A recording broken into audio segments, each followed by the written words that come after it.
Is this going to be like a huge technical difficulties day? It seems like it. Because I can't do that right now. It's going right now, though, so. Okay. If you guys are good, then I'm rolling. I'm rolling. I'm rolling. Okay. Guys, I'm so sick of technology. We should have just done this in the studio. Oh, yeah. Because we can now. Yeah. Welcome to the Luddite Show. We should do a preface for this. Yeah. So we taped an episode with our mutual friend Owen Korzik recently about the relationship of mind and body. And at the time, I think I was in this place where I was sort of resigned to just never being in the body, just always avoided because there's nothing but panic and pain there. And I don't know if this is true, but I've certainly felt like I made a lot of excuses during that episode, or at least like talked very academically and theoretically about why it was okay to just avoid feeling.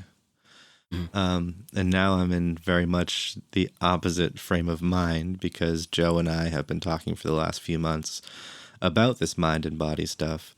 And I think all of the concerns that I had and all the excuses that I were making were valid for the space that I was in. But I also think that I'm trying to evolve and grow as a person and as someone who would like to feel things the way that you should properly feel things. And so now with like a little bit more research and a little bit more effort, I'm starting to foster a relationship with my body again and foster the ability to process emotions through the practice of embodiment, which is a long practice and a overdue practice for me. But and it'll take a long time, I think, if I keep this practice up to see the results that I should. But so we're going to release these back to back. I think it's kind of a nice contrast and a nice way to show sort of the evolution of thought between a time when we were kind of talking about this theoretically to a time when we're talking about like our experience trying to engage with the mind-body connection. Could you refresh me on what felt like a cop-out, like what you felt like you were kind of glossing over with theories? Oh, just like feeling is so hard because, you know, of the history of hypochondria. Oh, yeah. Because of like any time that you have sort of traumatic memories of checking in with your body and, something's wrong, I'm going to freak out. Okay. That was what I would considered a cop-out. Again, I think that there's validity to it as well. But yeah, definitely. Let's just say for the sake of argument that it wasn't a good place to arrive at. No, that makes sense. It very seldom is. Yeah. But but Joe is the one that kind of, we started talking sometime last winter about your shoulder pain, your tendinitis, and how this physical pain that manifests in our bodies is often the result of mental and emotional stress. Right. So I kind of started working on this type of stuff with my therapist, and he told me about this thing called TMS, which is an acronym for something, but I forget it off the top of my head. It was developed by this guy named Dr. Sarno. He's a psychologist, and he theorized that a lot of the chronic pain that Americans are experiencing, which has been an upward trend within the past, however many years, he theorized or hypothesized that these things may be caused by repressed emotion.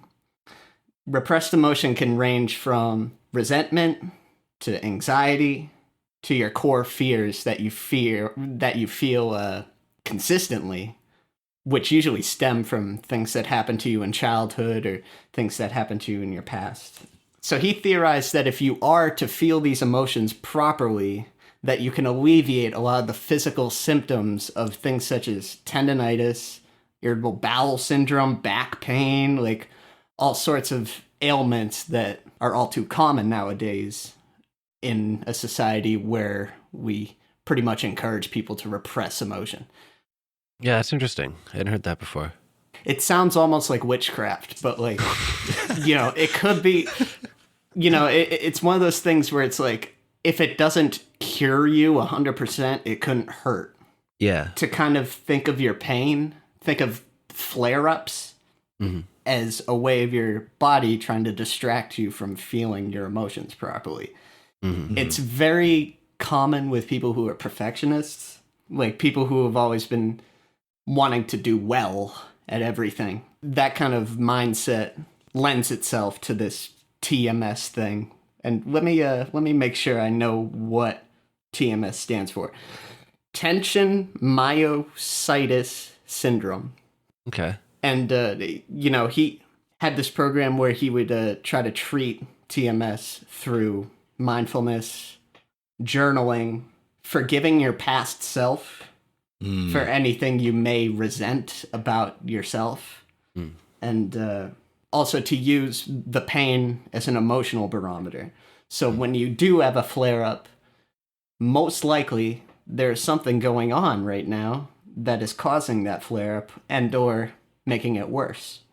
And so he just kind of uses this method of treatment, which seems unorthodox, but I can say for myself, having tendonitis, and earlier in the pandemic, I had a host of different physical symptoms that my therapist was saying to me, like, maybe you should start to dig into your core fears and see what might be contributing to it. And I can say it's really helped. It's really helped me along. How's your tendonitis doing now that you've been engaging in that practice? It's about 50% better, which, okay. I mean, it's not insignificant. And that's not nothing. And the thing is, when it does flare up, I think to myself, I'm like, okay, what's going on in my life at the moment? And which one of my core fears is coming up and maybe contributing to that? See, and the thing is, it does sound a little weird. It sounds a little, it sounds, because people will be like, mind-body connection. There's no real connection between physical symptoms and your mind. But I think Sarah Silverman on the Conan show, I think I told you this, Jill. Sarah Silverman was on Conan O'Brien's show, and she said it best. She was like, if there is no mind-body connection, then how do you explain nervous shits? Yeah, that is hard to argue with.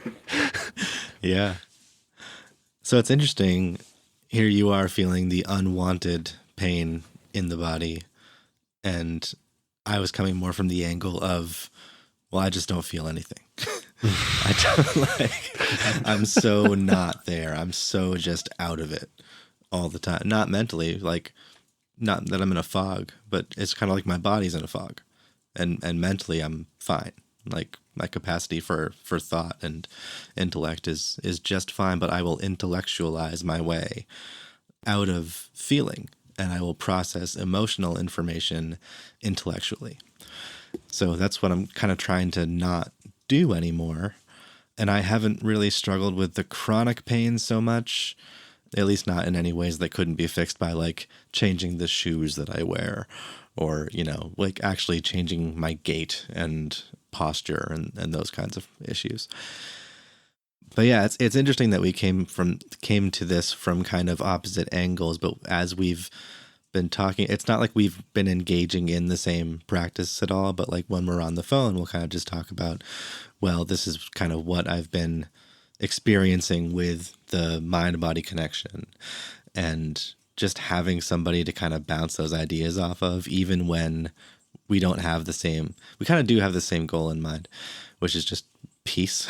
Yeah. But, inner peace, but without the same ailment, without the same sort of inception of why it's necessary to figure out that mind-body connection. I'm very much trying to rebuild it, and you're trying to rewire it. Well, it's like you're just trying to connect your mind to your body, and I'm trying to connect my body to my mind. Interesting way to put it, yeah. I suppose. Yeah.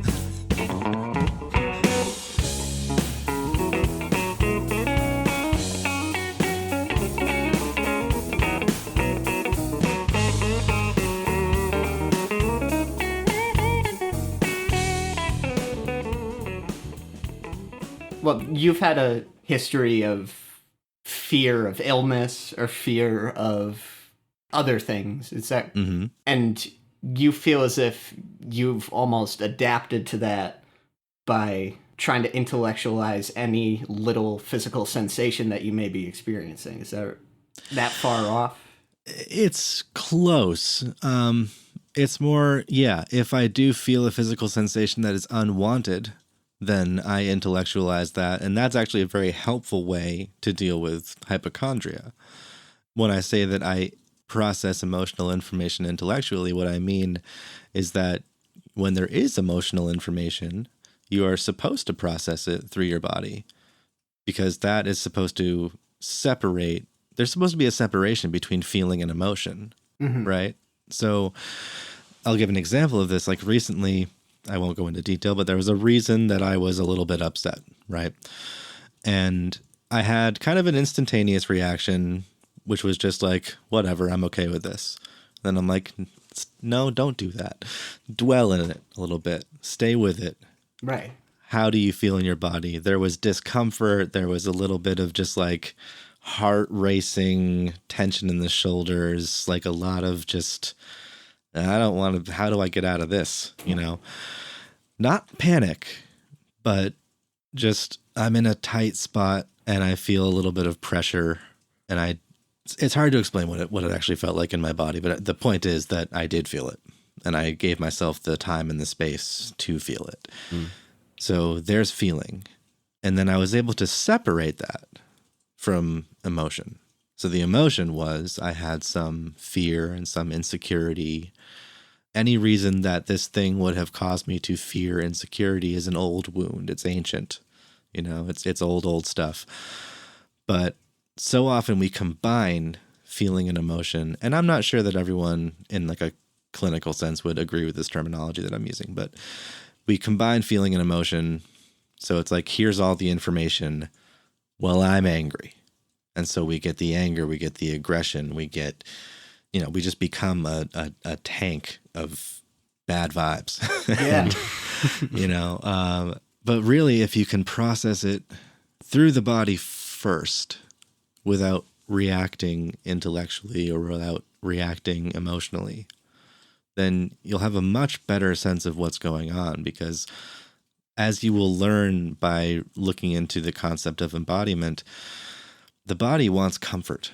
You know, the body is reacting to these sort of negative or positive or whatever they are stimuli, and it's reacting to that in the way that it has been taught to over time, or maybe in the way that it naturally does.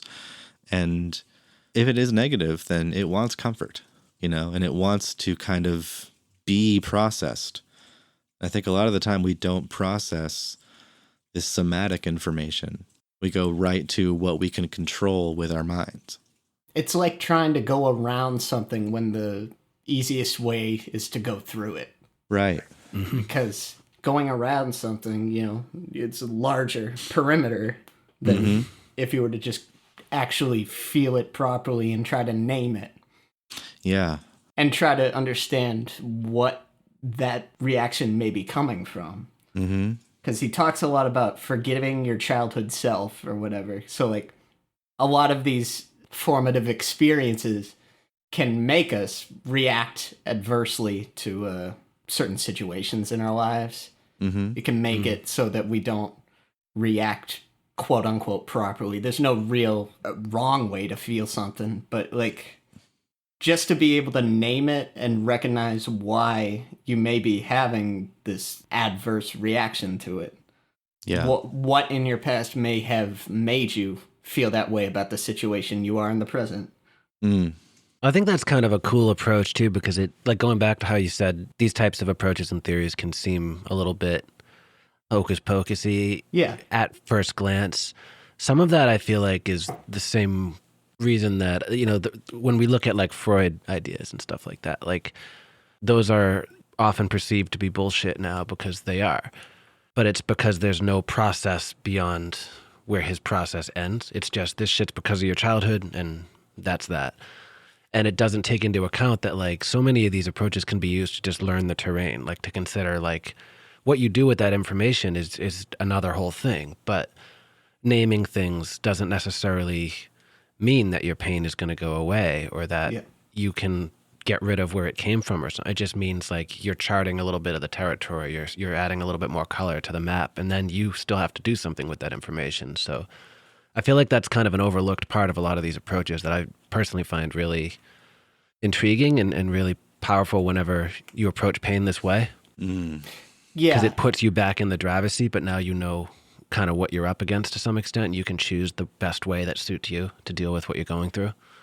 And like, regardless of whether it's a sound method of treating these pains, it's like yet to be seen. I mean, there's a lot of testimonials about it. Like if you go online, you find a lot of people have pretty much cured themselves of a lot of ailments simply by naming their emotions, feeling them properly, journaling, meditating, like practicing mindfulness. What it comes down to for me is like, it can't hurt. Yeah, definitely. It can't hurt.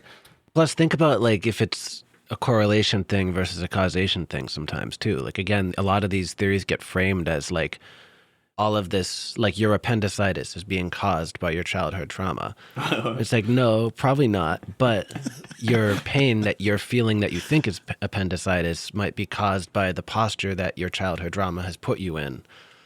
Yeah. Where, you know, because even think about it physically. Like if you have like PTSD and you're going through your day, you know, where like you're not actively thinking about specific traumatic events, but you're just a little bit keyed up, you're just a little bit freaked out, like things are just kind of under your skin and you're not always acutely aware of it because it's always there and you can't physically be acutely aware of it and like drive a car and like do shit. So, you know, things get kind of like put below the surface out of necessity.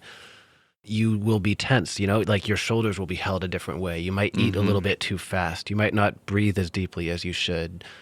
Countless things. You might not sleep as well, so your eyes might strain, which could give you a headache. Like you might walk a little faster or slower or a little funnier. You might carry heavier loads. You might try to self-punish at times without quite realizing it and end up say, I can carry all this shit, whatever. And, you know, you might just do stuff that you wouldn't ordinarily do or that you wouldn't naturally, given, you know, if you just existed in a vacuum, that your body would not like choose to participate in. Like, there's a lot of stuff there where like your pain might not be, again, directly caused by that event, but the situations that keep leading you to worsen that pain or to get you into situations which do cause that pain might be caused by your event. So there's a lot of validity to these theories, I think, when you look at them even just with that tweak sometimes. Yeah, he mentions, Dr. Sarno mentions a lot about fight, flight, or freeze. Mm-hmm. And he says that the cause of a lot of these ailments is lack of oxygen, like lack of blood flow and lack of oxygen getting to like certain parts of your body. Mm-hmm. And he says that's caused by being in a fight, flight, or freeze mode. Mm-hmm. You know, because a lot of that, because when that happens, your body makes all the blood go to your vital organs and makes it so that you can run or fight or freeze. Yeah. And so what you were saying about just being keyed up all the time, that can cause it in itself. Maybe not directly internally, but you know, just the way you carry yourself day to day can actually mess up your posture, mess up your shoulder, mess up your back, mess up everything. Yeah, and imagine if all of those resources are pre-directed to parts of your body that aren't in use or you don't need to be focusing on in that moment, then you don't get those resources for your other, you don't get those resources for digestion or like thinking clearly or whatever other function you need to be performing. But I think there's a misnomer too. We may have touched on this in the previous one about this, but when we consider mind-body connection, I think a lot of times mind gets construed as like consciousness body connection. Like it's the mind where you think you're this everlasting soul that's existing in this shitty vessel for a while.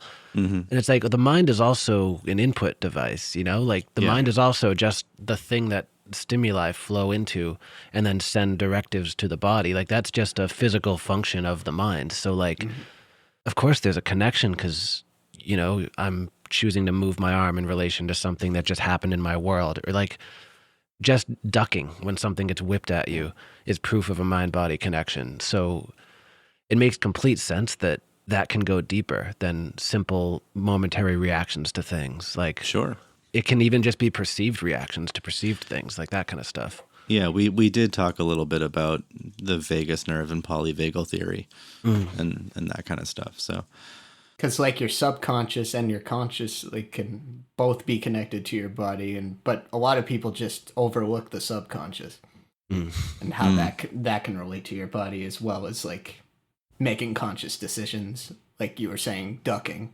Yeah. Well, what's interesting is that like when we process stimuli or sensory information through the vagus nerve, it takes, I'm not going to get all the anatomy of this correct, but it takes longer for the logical brain to ascertain that something is safe than it does for the vagus nerve to transmit that information to the parts of your body that are going to go into fight, flight, or freeze and have that immediate response, right? So a loud noise that's happening a few feet away from you that is very sudden is going to seem like a threat for, I don't know, like a quarter of a second or something before you're actually able to logically process that it isn't.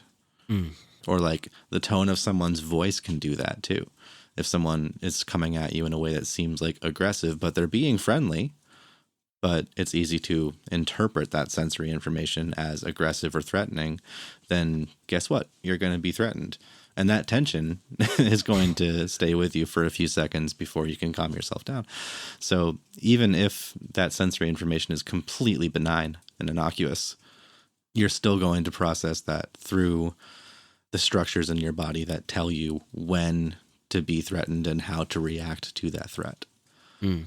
But that's all the more reason to know how to do the work when you are feeling that tension or feeling that stress pain.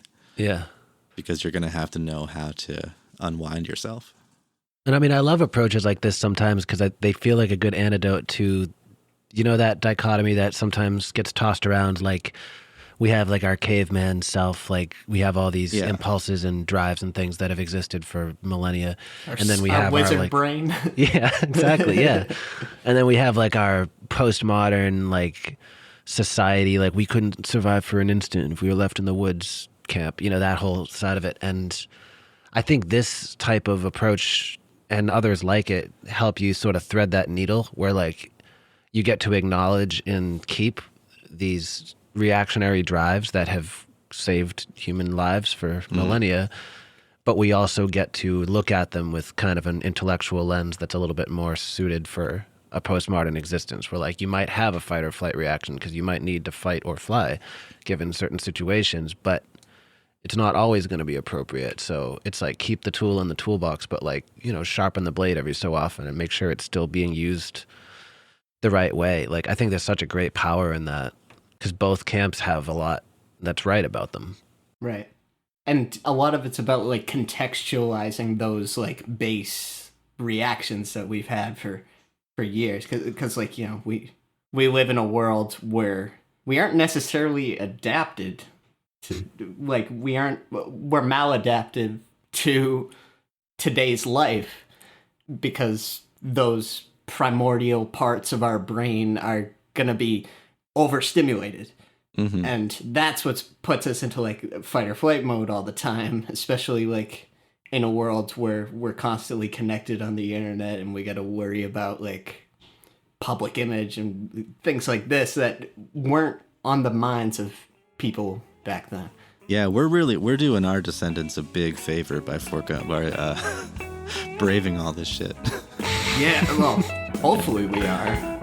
Could get worse. Who knows? Yeah.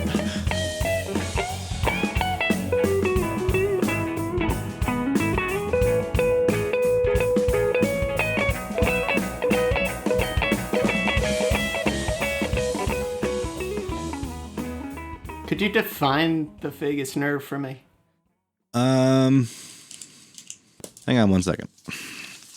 I assume it has to do with Las Vegas and I was just gonna say, like, if we didn't make Vegas puns on the last one, we got to on this one. Yeah, right. This old town's filled with sin. It's the sin nerve. Luckily, Science Mike always puts indexes in his books.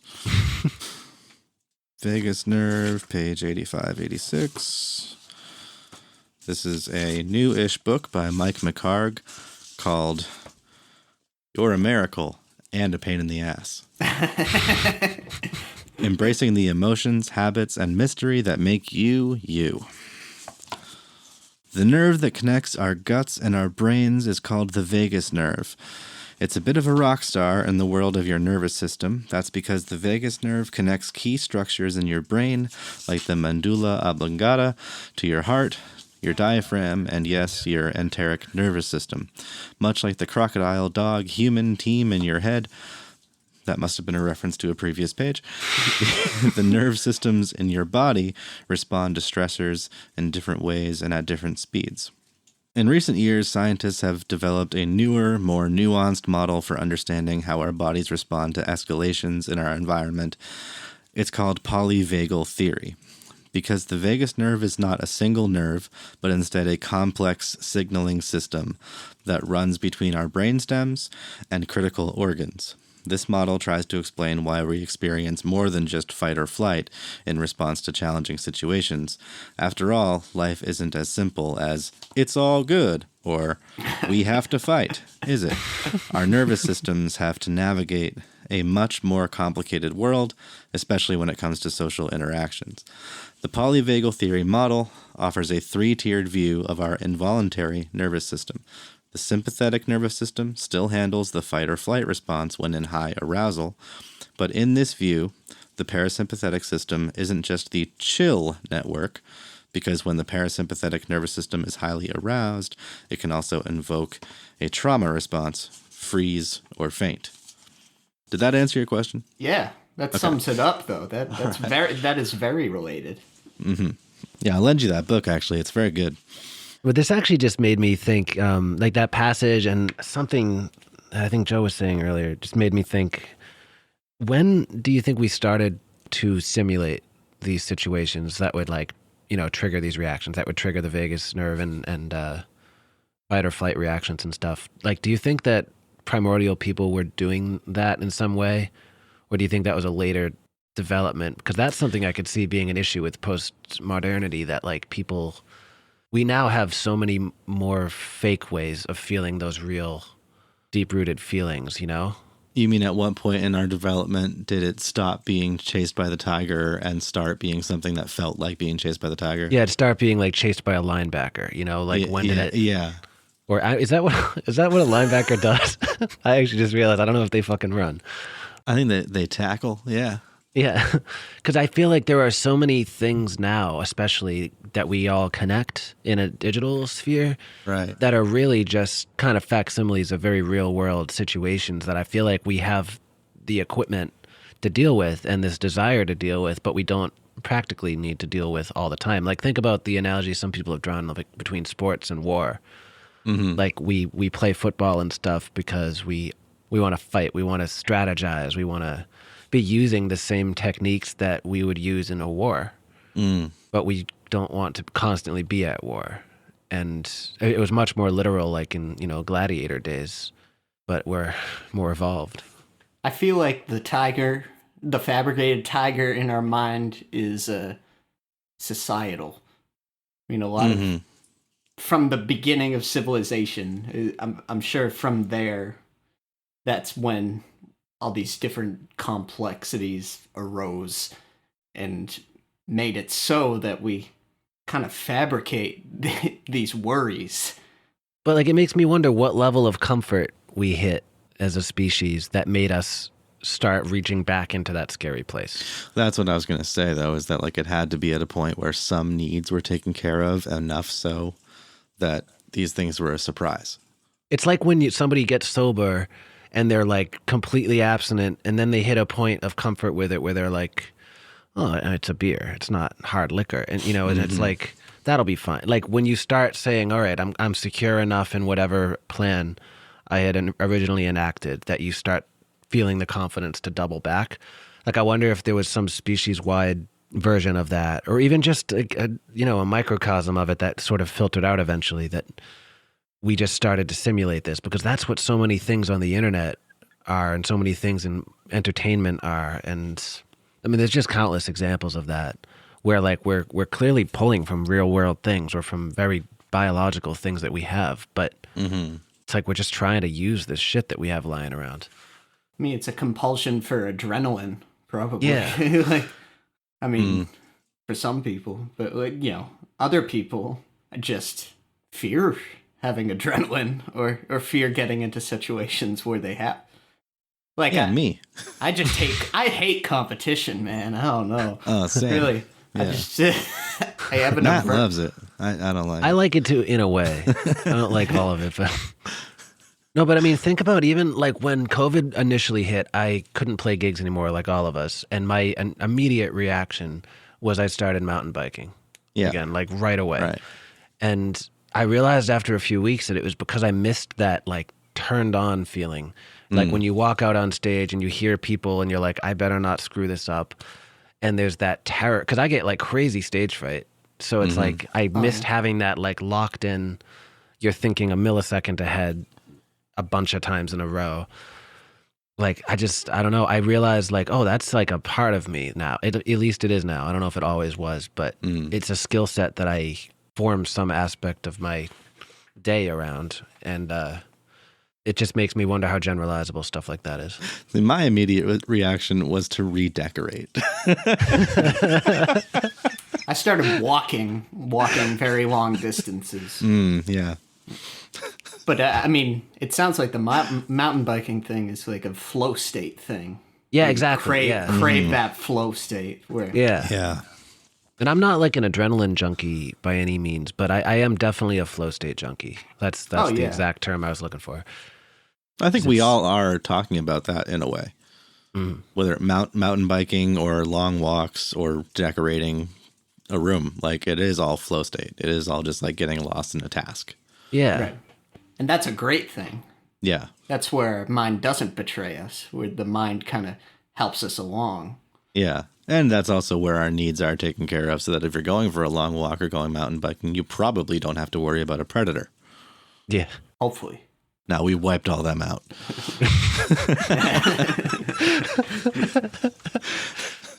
Dude, I got a bobcat now. Yeah? Yeah, it leapt out of the tree the other day. What? I was out there having a smoke at 4 a.m. and a bobcat leapt out of a tree. Oh, shit. Oh Very nearby. You do not live in an area where I'd expect to see a bobcat. Yeah. No, that was like my second thought. Yeah, I haven't told anybody this. I'm probably going to edit this out. I swear to God, I saw a demon the other night. Tell me more. It was rainy. I did not have my high beams on, so I couldn't see it very well. But I saw what I could have sworn was a deer running across the street. And then the deer had an enormous wingspan, and it flew up into the trees and beyond. And I have no idea what to make of it. Did you see the Jersey Devil? Yeah. The Jersey Devil. Maybe. What runs like a deer but then can sprout wings and fly off? And it was like, you know what the it looked Jersey like? Devil. I gotta Google the Jersey Devil. That's crazy, that's man. wild. Yeah. Was it like a big deer? Okay, that's exactly what I saw.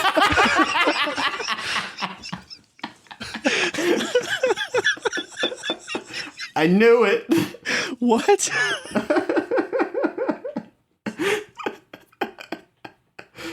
How did I not know about That's this? a legend. That's a real. That's like Bigfoot for the tri-state area. Wow. Okay. Well, I think that there are demons and they are in our midst. And you were sober. Yeah. I mean, it could be. You have to leave this in so that it can be the episode title, dude. Or honestly, even if you don't, it should be the episode title. I saw a demon yesterday. There are demons and they are in our midst. And it was in our mind. What I have been picturing when I've been trying to conceptualize what the hell this thing was. I knew it. They're among us. What? You guys, I'm not okay.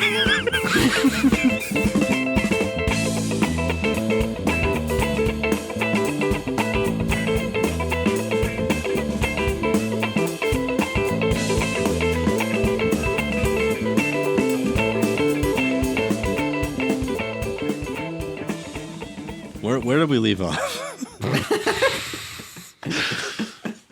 I think you said there are demons and they are amongst us. Yeah, before that. Yeah, that's where my train derailed. That's where our heads are at now. Yeah. Probably fight or flight or something like that. We were talking about the vagus nerve. Yeah. Mm-hmm. Well, I guess I haven't asked Matt yet. Is this something that you've explored in therapy at all? From either end, either the like embodiment side of it or the TMS side of it? I've explored it at least kind of indirectly. I've struggled with the hypochondria as well, so it's been more of that angle.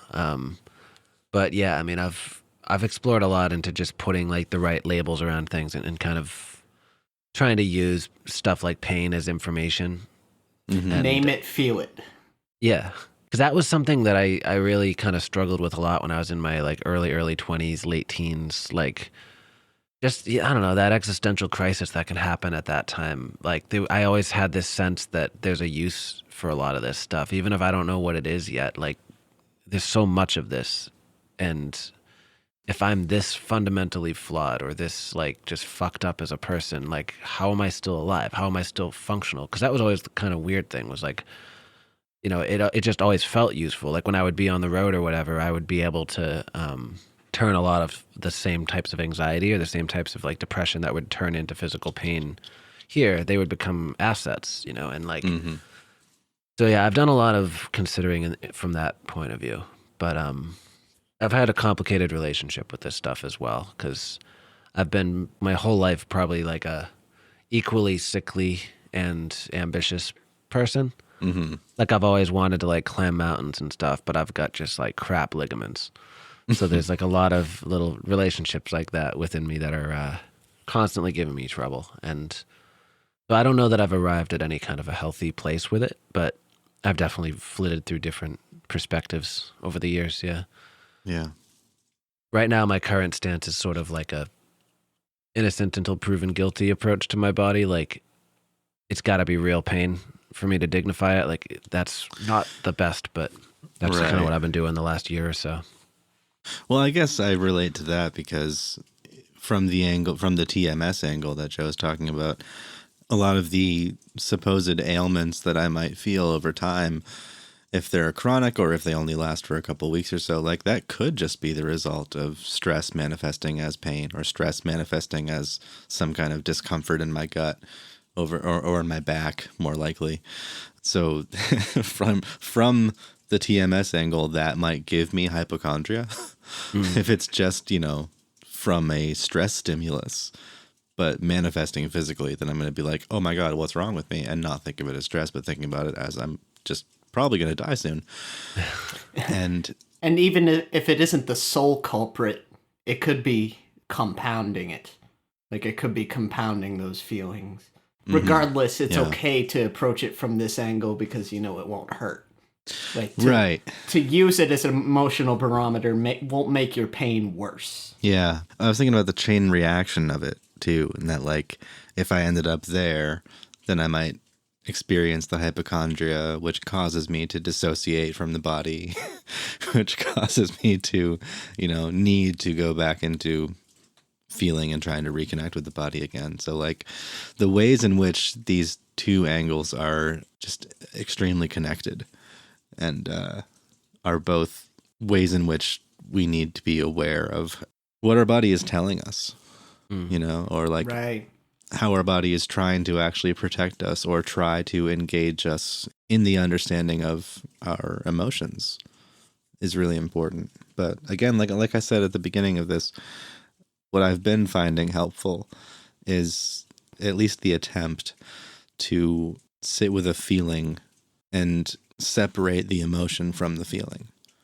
Because when I did that the first time, I landed on, you know, I'm afraid that my feelings won't be considered. I'm afraid that the consequence something has for me, or the effect something that a decision has on me, won't be considered by the person making the decision. Mm-hmm. You know, and like there's a deep-seated insecurity that I won't be taken into account. Yeah, that's probably one of your core fears. One of the core fears. Yeah, exactly. But I separated that from that tension and that those like palpitations that I was feeling in the moment. Just, you know, it was this feeling like I needed to get away. It was this feeling like I'm not safe, so I have to escape. But then the core fear is just that I don't trust whoever's will I'm being subjected to is going to take care of me, is going to see me and see my needs. So that causes me to want to escape. So separating those allows you to kind of like rejoin them later and say, like, this is how they're connected. But the unhealthy reaction, and again, maybe this isn't like 100% true. This is what I found for this specific experience, but like the unhealthy reaction is to keep them together the whole time and just react to the emotion with the feeling, where, you know, and to be reactive at all to it in any other way than trying to understand what the feeling is usually how we end up making rash decisions and hurting ourselves and others in response to feeling hurt. Right? Well, it kind of comes back to what Joe was saying. Like, there's such a value in like looking at approaches like these in the sense that they won't hurt you worse. Yeah. And there can be such a terror around looking deep into these things sometimes where you feel like this already sucks. What if I break it any worse than it already is sometimes? You know, like I've had that where like I don't even want to look at certain things because I'm like, I can't take this being any more painful than it is. Yeah. I can survive this. This sucks, but I can work with this. But if it goes up a level, I have no idea. And I wonder how common that is sometimes as a roadblock for people who are, you know, afraid to look into themselves, because it's sort of like I think I've compared it to this before, but it's like have you ever screwed around with your computer and there's like that section of the settings that's like, do not click past this point unless you know how to code, like a little thing comes up. Mm-hmm. That's how I feel like sometimes introspection can be viewed, or like self-therapy can be viewed for people. Yeah. Where I've always enjoyed that from my own mind and my own body, because it's just always felt like, I don't know, I'm stuck with, my approach has always been like, I'm stuck with this and I'm going to learn how to fix it over the course of my life, or learn how to use it or whatever. But not everyone I know has that same desire to screw around in that sandbox. And maybe that's how it feels to some people, that like this is like too hands-on, you know? Right. Because at its heart, those physical manifestations are like a coping mechanism. Yeah. They're trying to make you avoid feeling your feelings properly. Like feeling your emotions properly, I should say. But your body's trying to protect you. Mm-hmm. Because your body feels as if you cannot deal with going any deeper into why you're feeling the way you are. Yeah. So it compensates by distracting you. Yeah. And it's adaptive in that way. Mm-hmm. Yeah. That's a good point. But in the long run, if you end up getting chronic pain from it, like from ignoring those feelings and ignoring what may be causing it, then it can only get worse over time. Right. You know what I mean? And I think that opens up there's a weird downside to anthropomorphizing or intellectualizing too far with some of these things. It was once explained to me, like looking at things like panic attacks in purely physical terms can be a way of sort of diffusing them. And I found a lot of success just specifically with those, but also with so many other things that would have been hypochondria if I hadn't paid attention, or would have been like physical or psychic pain in some way. It's just looking at them like, this isn't my body trying to tell me anything. This isn't my mind trying to make sense of its existence. This is a spike in cortisol that is now making this seize up. That's all that's happening. It's like your transmission gets fucked up. That doesn't have to be God's will. That can just be you didn't get a tune-up when you should have. And it's seized because it's out of oil or it's out of grease or whatever the hell happens. And I found a weird piece in looking at it like that when an intellectual approach stopped being comforting. there have been a few points in my life where I've kind of just gotten a lot of comfort out of that, like looking at it like it's just chemical reactions. It's just, even like lately I've been struggling a lot. Like I've been really getting into biking and stuff the last couple of years, and it's one of my favorite things to do right now. It's just the way that I de-stress and the way that I deal with my shit. But I'm also, like I said, I'm very sickly still. And so there's, every time I come back, like I have migrating knee pains. I have whatever the hell's going on. It moves around. Exactly. And I'm always like, why? How could it even be an injury? It's your mind. Your mind's distracting you. No, but that's what got me thinking about it was I read into like, what the fuck does knee pain mean? And I found out that on a bike, medial, meaning like inside knee pain, is often because your seat's too low. And lateral, like outside knee pain, is because it's too high, and your foot position on the pedal also matters. Like, you know, it can be the front of your knee can hurt versus the back. Like you can get hamstring shit. Like, and so I started like paying attention to what these things mean in relation to the types of pain that I had. And I realized that as I get tired, I shift a certain way, kind of unconsciously, but I just sit in a different position, and certain muscles like in my back get tired and cause me to put less emphasis on my like seat in my posture. And I'm just starting to see that, like, all right, when I'm stressed or when I don't feel well or when I'm really fucking tired and I do a ride anyway, I do it this way. And when I'm feeling all energetic and jazzed up and like I can like kick the world's ass, I get more aggressive and I ride more, like I lean forward more physically and stuff like that, and started to realize I get like different types of pain because of different mental states that I'm in. But they're in my knee. Like there couldn't be a more distant mind-body connection than the front of my knee and the back of my mind. So it's kind of like, you know, I just started thinking about that a whole lot and realizing that like this doesn't have to be an existential thing. This could just be when I'm really tired, I don't have as much strength in my lower back because those muscles are weaker and I slide forward, and that causes this to take all the weight, and that hurts. And it just got so much simpler as soon as I started looking at it that way. Now I feel that tweak, and my body indirectly tells me like, hey, this is what's going on. And I respond by like, oh, okay, let me consciously put some weight on the outside of my foot because I think I'm screwing up here. I find that to be empowering sometimes because it can get overstimulating, you know, when you try to make it mean something at a certain point, you know? Well, and you're doing a taxing physical activity. So that, you know, as long as you know how to shift properly, you can definitely rectify that without having to go like, oh shit, what childhood thing is making me feel this way.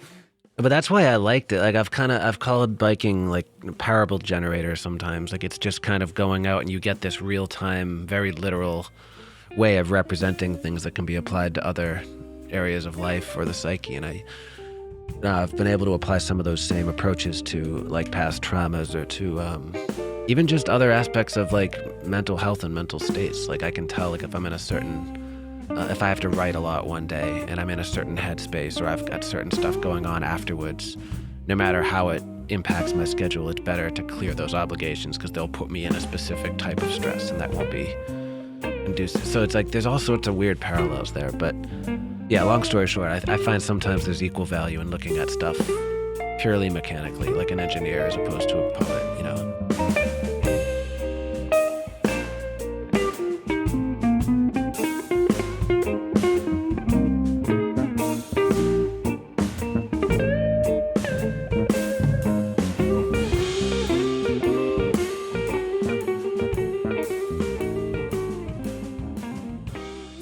So I've had tendonitis in like both of my hands since about like 2018, and between then and now I had tried like body work, physical therapy, occupational therapy, acupuncture, stretches, massaging my arms. I've tried all these things and none of them have really made it diminish much. And you know, it could just be I play a lot of guitar. It could just be that.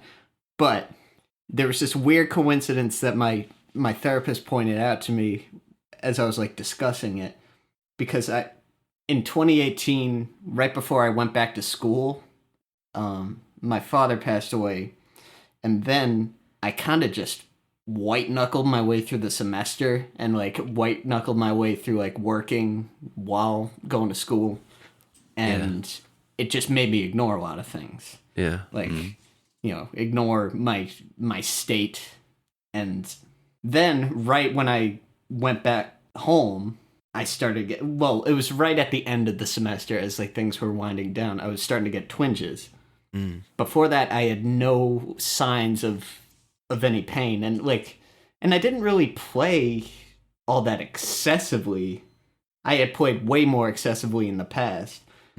But what my therapist kind of pointed out to me was like, your body may have done this to distract you from feeling something properly. And so, like, it didn't cure it, but it is significantly, like, less swollen, and I just use it as a way of assessing my mental state at this point, where it's like, and then usually when I approach it from that angle, I end up feeling better, like at least physically better. But yeah, that's been most of my journey with it, is like trying all the different physical ways that it could have been diminished, not having them really work in the long run. Yeah. And then finally approaching it from the angle of the connection between your mind and your body, and using pain as like a coping mechanism because it's trying to distract you from feeling it properly. Yeah. Do you think you I mean, obviously tendonitis sucks, but is there a usefulness to that now, just as as a barometer, as such a conscious way of being able to tell, oh, there might be something psychically going on that I need to look at? Is there like any part of you that is glad to have it? I mean, besides No. it hurting like a bitch, because tendonitis, it's not a good time. And maybe not to the degree either that you have it, but it's fascinating because I can usually have some sort of gauge of how I'm feeling physically.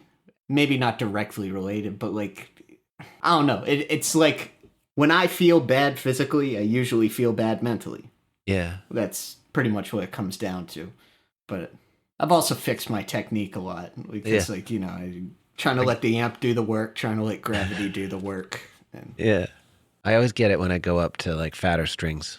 I get a week or two of just horrible swelling and pain. Seriously? Yeah.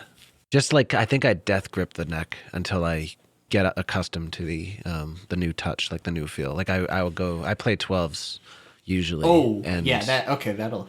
Whenever I go from like 11s-ish to 12s, there's always a week of like, oh God, this is a fucking mistake. But then it stops, and I don't know. Weird, but that used to be horrible when I was younger. You ever stretch like that? Oh yeah. It's the only way I can play shots. I do that all the time. Yeah. Feels so good. I've kind of gotten to the point where I'm like, they're gonna have to pry the guitar out of my cold dead fingers, no matter what. Like, yeah. In the books that Dr. Sarno guy writes, he says, he's like, you shouldn't let your body win. Like, you should resume physical activity. You should make sure it's not holding you back, because a very good amount of it could be from your mind. And honestly, I've been playing 4-hour gigs and stuff like that, and like nothing really has incapacitated me. I like that approach a lot. Yeah. Like, because it's true. Like the body is just full of limits sometimes, at least for a little while. And I don't know, why listen? If there is something that can drag it along through the mud, then why not use that, Yeah. Yeah.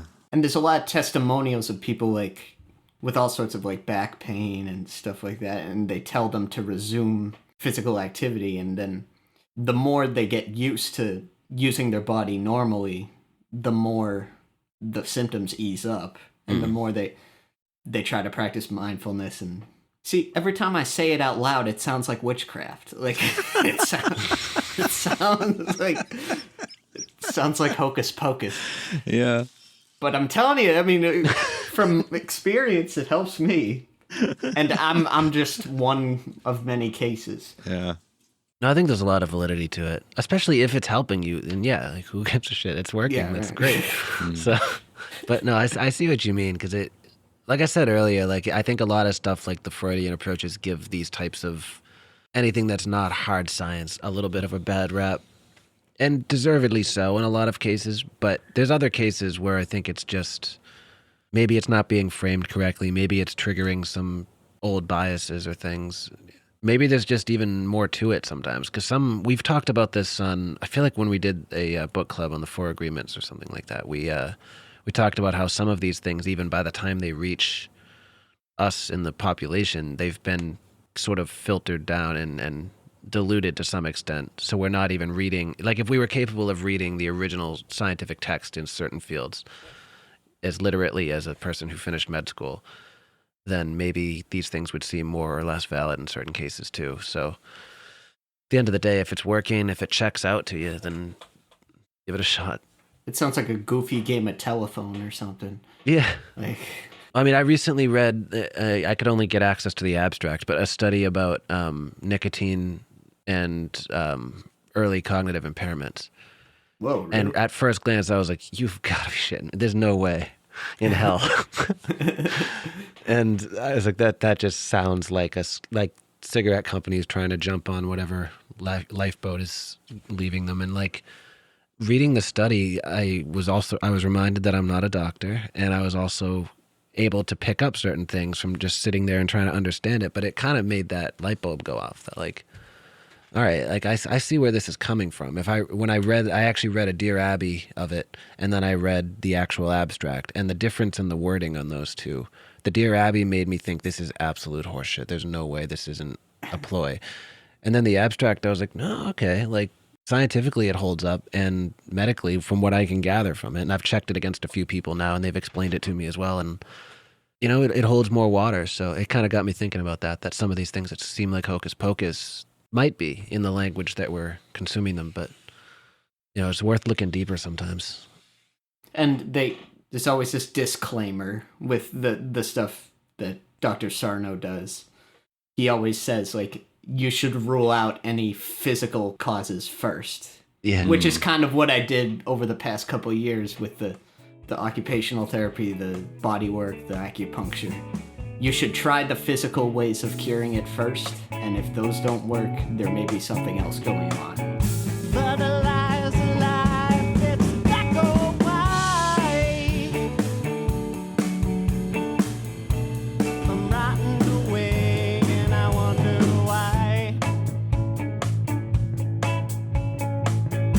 But there's still the question ringing in my brain. Oh, was the pain worth the peace of mind? So I was thinking about, not being able to feel something in your body or feeling it too much in your body. You still, either way, you run into this problem of taking up space. And I think that a big reason to avoid feeling is because you're taking up physical space. To avoid the emotion, to dissociate from the emotion, is to avoid taking up too much emotional space, because that is certainly, even though it's in your head, very palpable sometimes in the energy around us. So I think there's this idea that, as I was saying earlier, like the fear of not being considered, the fear of not having your needs taken care of, if that also translates into the fear of not showing up in your life, not showing up in your world, or not being able to count on other people to hold space for you so that you can show up, then of course you're going to be wary of taking up an amount of space that you might feel guilty for taking up, or might feel that it just isn't there. So that is a big burden that I have been trying to ease over time by holding more space for myself. And I think that that's what this one exercise, this one experience really allowed me to do with a lot more ease, was just once I can process the feeling through the body, then there's more space intellectually and emotionally to truly hold space for yourself. And then you can hold space for others as well. And through this experience, I actually came to a big realization that was just all about the importance of holding space for people's emotions, which is not always easy to do, and it's certainly a valid fear that some people won't hold space for you, because it can be hard to hold space for other people if it's even that hard to hold space for yourself. And the worst part is sometimes it can be misconstrued as selfishness. Yeah. When in reality, everything's cluttered. Right. Everything feels cluttered. Yeah, but there is very real emotion behind it. Yeah. And I think there's a lot of power and a lot of value in holding space for your own emotions and processing them correctly so that you can healthily hold space for others' emotions. Because I think like we often try, right? But we're doing it as martyrs and not holding the proper amount of space for ourselves and only take care of others' needs. We're turning us into, we've talked about compassion fatigue before, me and Matt, and oh yeah, I came across this information about Mother Teresa that she would insist that the nuns that she was working with doing relief work, she would insist that after, I think, 4 years of like quote unquote active duty, that they take 1 year to rest and recover. Because like you need that much time in order to just process what you've dealt with, you know, especially in that kind of relief work. Of course you do. I can't imagine not getting like 5 vacations a year from that. Are you kidding? But I think like we need to learn how to hold space for ourselves first and process what we feel and ease that burden by separating the feeling from the emotion. And this is new territory for me too, because like I've been told for, you know, almost a year now in therapy to focus on separating feeling from thought. But then I really sorted out separating feeling from emotion, as in physical feeling from cognitive emotion, you know, and I would classify that differently from thought. Well, I guess it's about parsing out what your physical feelings, your emotions, it's about parsing them out to understand how they may be connected. Mm-hmm. And if you neglect one, you may also end up neglecting the other things. I'm glad that you put it like that, because it's parsing them out. It's itemizing them almost, right. And realizing naming them, compartmentalizing them, subclassifying them. And that way they don't have to take up that much space. You know, when they're all aggregated, then you need a big compartment to hold that amount of space. And that's why it's overwhelming to think, how could anybody possibly hold that kind of space for me? So much bandwidth. Yeah. And if you see it that way in others, of course, you can't hold space for them either. But once you recognize that, I learned this word recently, disaggregate. Once you disaggregate these different elements and give them their own space, individually, they don't need that much space. And then you can work on them piece by piece. And then it's really not that hard to see the pain of others in the same way that you would start to see your own pain. You know, and it's much easier to say like, yeah, I can hold space for that. And I can hold space for myself. And that's our show.